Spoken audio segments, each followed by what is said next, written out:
अविरल विद्या YouTube channel में आप सभी का हार्दिक स्वागत है। नमस्कार मित्रों, आज हम पढ़ेंगे संस्कृत स्वयं शिक्षक का पाठ 11। इस पाठ में एक विशेष बात बताई गई है कि संस्कृत भाषा के वाक्यों में जो शब्दों का क्रम होता है उसको एक निश्चित क्रम में रखना आवश्यक नहीं है। जैसे अहम मोदकम भक्ष्यामि, अहम भक्ष्यामि मोदकम, और ये इसी प्रकार 4 वाक्य और दे रखे हैं। इन सभी का अर्थ एक ही निकलेगा, वह यह है कि मैं लड्डू खाता हूँ।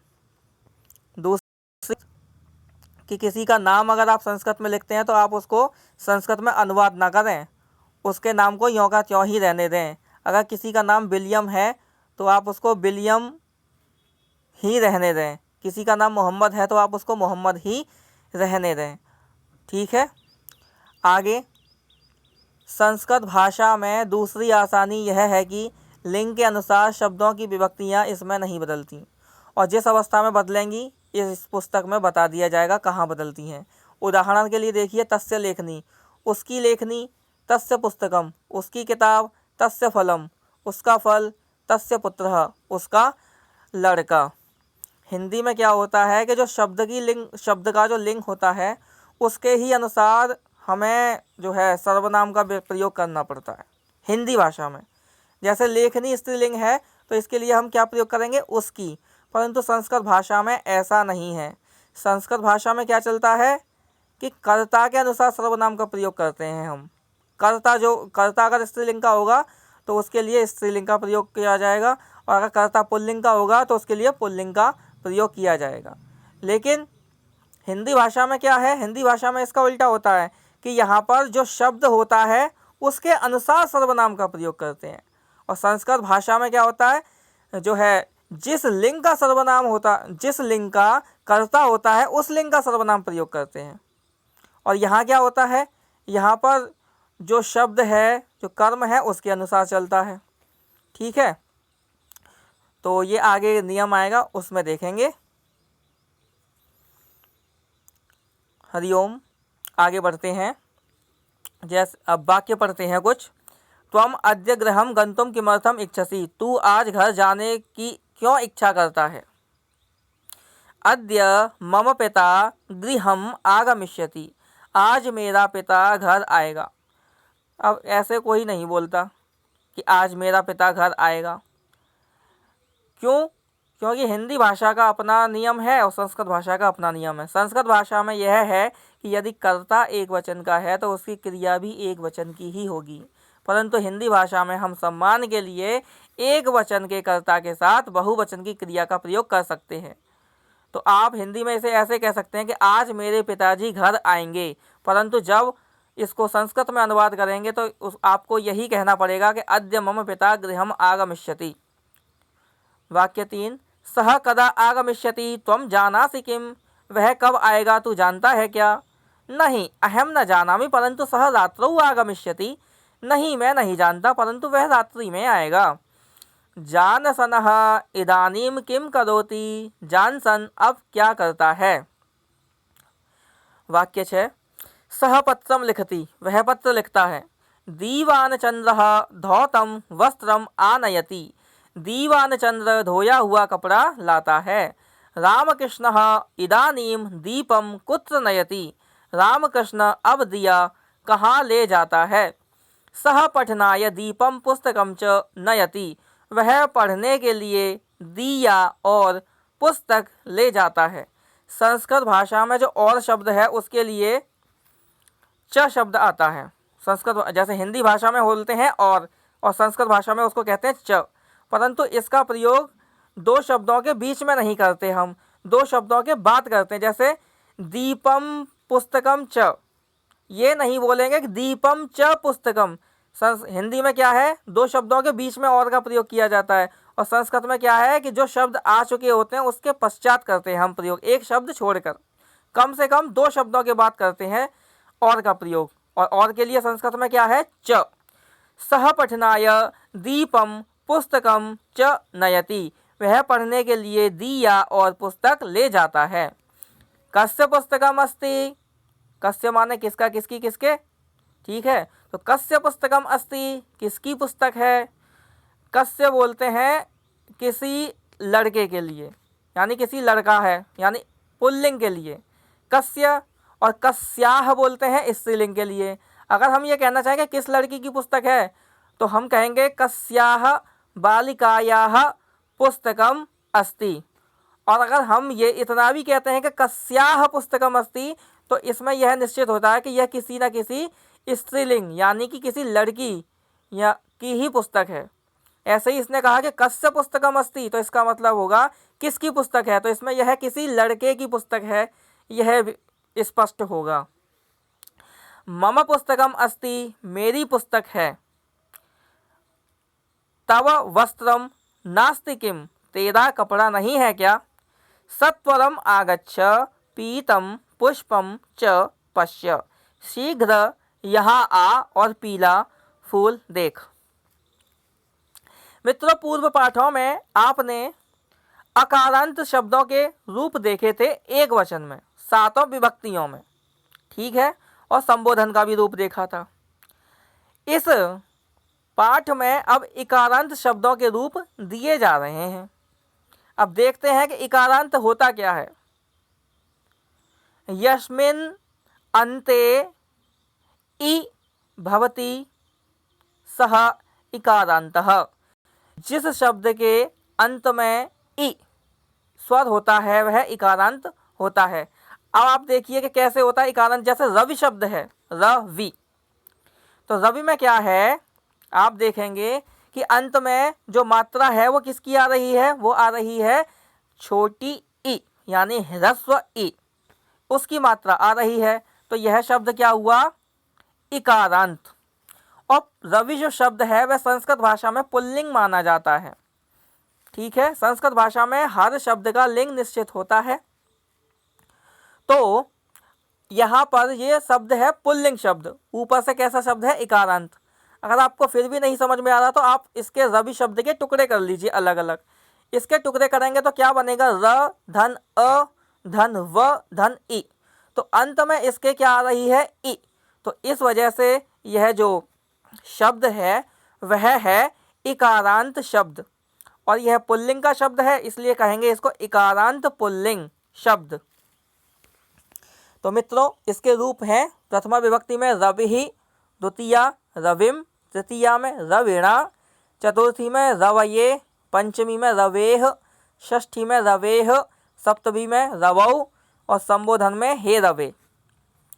और इसके जो मतलब निकलेगा वो रवि यानी सूर्य, रवि को, रवि से, रवि के लिए, रवि से, रवि काकी के, रवि में, रवि पर या हे, और संबोधन में हे रवि।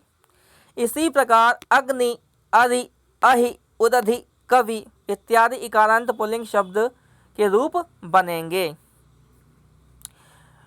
मित्रों, इन शब्दों के रूप जो बनाने हैं हमें, वो कैसे करना है कि जैसे कि रवि शब्द के रूप हमने देख लिए, ठीक है।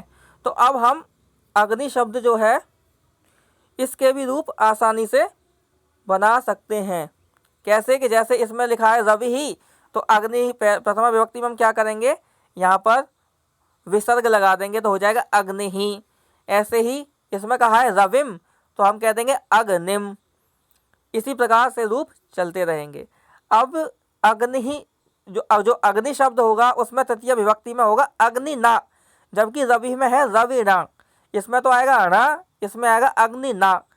तो ना और रणा यह क्यों आता है, इसके लिए एक विशेष वीडियो जिसमें पूरी तरह से स्पष्ट करेंगे वह रिकॉर्ड करके बनाएंगे, ठीक है। उसमें आपको लिख करके बताऊंगा मैं कि ऐसा क्यों होता है, कुछ जगह न होता है, कुछ जगह न होता है, ऐसा होता क्यों है, ठीक है।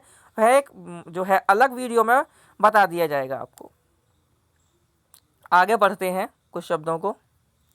अग्नि आग, अहि सांप, अधि शत्रु, उदधि समुद्र, कवि कवि, बृहस्पति देवताओं का गुरु, पतत्रि पक्षी, कपि बंदर, शनि शनि जो एक ग्रह है, नृपति राजा, पाणिनि व्याकरणाचार्य। देखो, जो संस्कृत भाषा का व्याकरण है वह पाणिनि महाराज की ही देन है।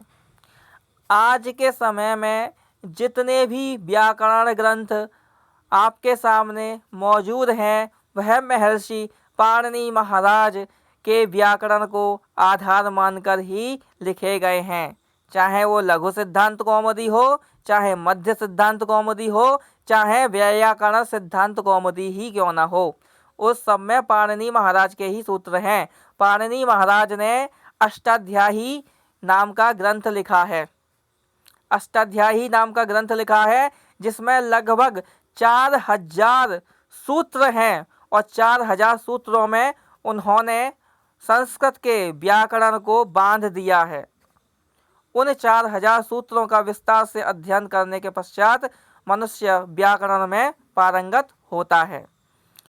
उसी के क्रम को तोड़ करके लक्ष्य की साधना के लिए सिद्धांत कौमुदी, मध्य सिद्धांत कौमुदी और लघु सिद्धांत कौमुदी आदि ग्रंथ वर्तमान में देखने को मिलते हैं, जिसमें कि लघु सिद्धांत कौमुदी तो सबसे ज़्यादा प्रसिद्ध ग्रंथ है व्याकरण में। अगर कोई व्यक्ति आज के समय में व्याकरण पढ़ता है तो सबसे पहले उससे कहते हैं कि आप लघु सिद्धांत कौमुदी से प्रारंभ कीजिए। ठीक है मित्रों, आगे बढ़ते हैं। गिरि ही पहाड़। अब कुछ वाक्य हैं उनको पढ़ते हैं। रवि ही आकाशे आगतः, सूर्य आकाश में आ गया। बालकः रविं पश्यति, लड़का सूर्य को देखता है। रविणा प्रकाशः कृतः, सूर्य के द्वारा प्रकाश किया गया या सूर्य ने रोशनी की या सूर्य ने प्रकाश किया, एक ही बात है। रवये नमः कुरु, सूर्य को नमस्कार कर। रवेः प्रकाशः भवति, सूर्य से प्रकाश होता है। ये पंचमी विभक्ति का प्रयोग है। रवेः प्रकाशम पश्य, सूर्य का प्रकाश देख, तो अब ये षष्ठी विभक्ति का प्रयोग है। रवौ प्रकाशः अस्ति, सूर्य में प्रकाश है। अब ये नीचे कुछ वाक्य दिए गए हैं, इसमें कह दिया गया है कि अब इसको तो पाठक यूँ ही समझ सकते हैं। कब समझ सकते हैं? जब आपने पूर्व के पाठों को अच्छी तरह से पढ़ा हो। एक पाठ को कम से कम 3 से 4 बार तक पढ़ा हो तो आपको अच्छी तरह से समझ में आएगा। आइए मित्रों पढ़ते हैं और इनका अर्थ करते चलते हैं। पहला वाक्य है तत्र अग्नि अस्ति, वहाँ आग है। नरेंद्र अग्निम अत्र आनयति, नरेंद्र अग्नि को यहाँ लाता है। विष्णुमित्र अग्निना जलम उष्णम करोति, विष्णुमित्र अग्नि से जल को गर्म करता है। नृपति अरिणा सह युद्धम करोति, जो राजा है वह शत्रु के साथ युद्ध करता है। कवेः काव्यम पठामि, कवेः काव्यम पठामि यानी कवि का काव्य पढ़ता हूँ। तम हिमगिरिम पश्य, उस हिमगिरि को देख। हिमगिरेः गंगा प्रभवति, हिमगिरि से गंगा बहती है या उत्पन्न होती है। और हिमगिरि कहते हैं किसको? हिमालय को। ठीक है, तो हिमालय से गंगा उत्पन्न होती है। कपिः वृक्षे अस्ति, बंदर पेड़ पर है। तम पश्य, उसको देख। कथम सह मुखम करोति, वह कैसा मुंह बनाता है या कैसा मुंह करता है। तस्य मुखः कृष्णः अस्ति, उसका मुंह काला है। बृहस्पति आकाशे उदितः, बृहस्पति ग्रह जो है वह आकाश में उदय हुआ। हिमगिरौ मेघः आगतः, यानी हिमालय पर बादल आया। उदधौ जलम अस्ति, समुद्र में जल है।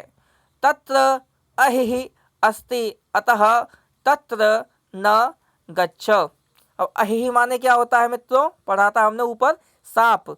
अहिः तत्र अस्ति, तत्र अहिः अस्ति अतः तत्र न गच्छ, वहाँ सांप है इसलिए वहाँ न जा। पाणिनिना व्याकरणम रचितम। पाणिनि ने व्याकरण लिखा या व्याकरण रचा। पतत्र ही आकाशे गच्छति। पक्षी आकाश में जाता है। पश्य कथम सह पतत्र ही आकाशे गच्छति। देख कैसे वह पक्षी आकाश में जाता है। यथा पतत्र ही आकाशे गच्छति, जैसे पक्षी आकाश में जाता है। न तथा कपिः गच्छति, वैसे बंदर नहीं जाता। अब हिंदी के वाक्यों को संस्कृत में बनाने को कहा गया है। तो मित्रों आइए बनाते हैं। तू अब क्या पढ़ता है? त्वम इदानीम किम पठसि? तेरा नौकर कहाँ गया? तव भृत्यः कुत्र गतः? मैं बाजार जाता हूँ। अहम आपणम गच्छामि। मैं फल और अन्न खाना चाहता हूँ। अहम फलम अन्नम च भक्षयितुम इच्छामि। राजा आ गया। नृपः आ गतः। ज्ञानी अभी वहाँ गया। बुधः इदानीम एव तत्र गतः। मेरे कुएं का पानी मीठा है। मम कूपस्य जलम मधुरम अस्ति। वह बाग में जाकर संध्या करता है। सह उद्यानम गत्वा संध्याम करोति। मोदक खा और पानी पी। मोदकम भक्षय जलम च पिब। देख लड़का कैसा दौड़ता है। पश्य बालकः कथम धावति। तो मित्रों आज के इस पाठ में इतना ही। आप सभी लोग संस्कृत भाषा के लिए अपना बहुमूल्य समय दे रहे हैं, इसके लिए आप सभी का हार्दिक धन्यवाद। हरिओम।